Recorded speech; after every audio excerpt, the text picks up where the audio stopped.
Hey guys, Bushcraft 412 here.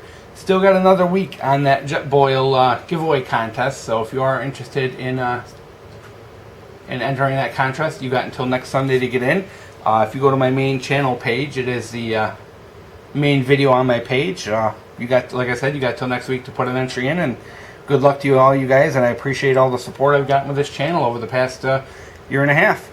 Today's video, we're going to talk about varmint rifles and shit hits the fan scenarios. I think they're a very important item to have if you are a prepper, and I have a couple of them, and I do a lot of varmint hunting. As is, I go groundhog hunting a couple times a year, usually during the summer, and I do also do some coyote hunting in the fall as well. So it's kind of something I've been doing for a while, but I think it's a very valuable skill to have as a prepper, because I mean, we gotta face the truth. As much as everybody has these delusions that they're gonna be the road warrior in a shit hits the fan scenario, and they're gonna, you know, be Jeremiah Johnson and go out in the woods and survive, it's not gonna work that way for all of us. Game animals are gonna become very scarce very quickly, and you're not gonna have deer and rabbit and all that just wandering around for you to take. You know, I think you're, you know, in a shit hits the fan scenario, after that first month goes by, you're going to have to be someone who's willing to eat pretty much any animal and have an ability to take those animals from long distance to be successful. And I think varmint hunting and a varmint rifle is what gets you there. Varmint rifles come in all different shapes and sizes. They're typically a small caliber, like 223 or 243 or 22 Magnum, or the 177, small caliber, cartridge that shoots fast and flat, so that way you have good accuracy over long distances. Typically varmint rifles, you can take game from anywhere from 100 to 500 yards. Some people really like the 22 long rifle, but it is a little limited in its accuracy and its range. I'm a big fan of the 22 Magnum, and of course the 223 and 243 for when it comes to varmint. My opinion, you know, it's kind of up to you as to what you like. Rifles range in price from like this Marlin on the bottom here. I think I paid like 150 bucks for it back in the day, up to rifles that will cost you thousands of dollars. For a typical good varmint rifle, you can expect to pay $500 to $1,000. Typically the features you want to look for, you want something that's either bolt or single action, as that'll help with your accuracy.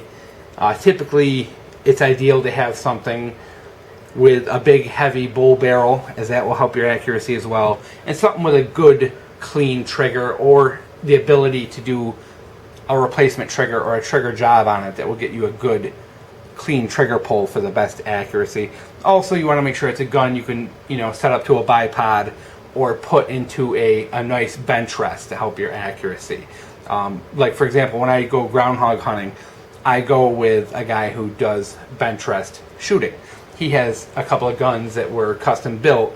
He uses them in a bench rest, and he's capable of taking groundhogs from 500 to 600 yards with these rifles. He also has about $3,000 locked up into these rifles. You're not going to be able to get out to that distance unless you really have a good setup with a good scope and a really well-tuned rifle with some good hand loads. But for the casual person, a 22 Magnum will get you game to 100 to 200 yards. A 22 long rifle will get you, you know, probably less than 200 yards. 223 you can extend out there. You can get them a couple hundred yards, 300, 400, maybe even 500 if you're really skilled. Same with the 243, you know. But if you really want to go out to the 6-800, you got to invest a lot of money. You've got to invest in a bench and an excellent scope and a lot of gear to get out to that distance. But I think if you're really serious about prepping and you want to succeed after everyone else gives up, the ability to hunt at extreme distances for small game will be what makes or breaks the potential survival in a shit hits the fan scenario. So I think it's definitely something to look into and check and see, do your guns fit that bill?